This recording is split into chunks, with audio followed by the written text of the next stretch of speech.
నమస్కారం అండి. నవ్వించడం ఒక యోగం, నవ్వలేకపోవడం ఒక రోగం. సో 10 కోట్ల మందిని విపరీతంగా 10 ఏళ్ల నుంచి నవ్విస్తూనే ఉన్నాడు అనిల్ రావిపూడి. జో జీతా హై ఓయి సికందర్ అంటారు. గెలిచినవాడే పాదుషా, గెలిచినవాడే నవాబు. ఈ గెలుపుని తన జీవన విధానంగా మార్చుకున్న అనిల్ రావిపూడికి ఒక్కసారి గట్టిగా చప్పట్లు కొట్టాలని కోరుకుంటున్నాను.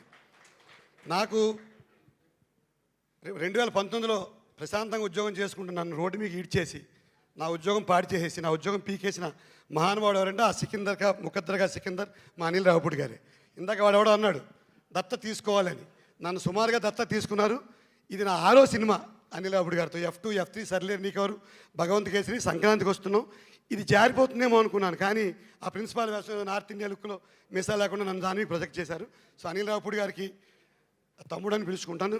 100 సార్లు ధన్యవాదాలు తెలియజేస్తూ, ఈ మానసిక రుగ్మతలు మానసిక వ్యాధులు డీల్ చేసే డాక్టర్లు, సైకియాట్రిస్టులు ఈ ఏడాది 2 సినిమాలు తీస్తే వాళ్ళందరూ బోర్డులు మూసుకోవాల్సి వస్తుంది.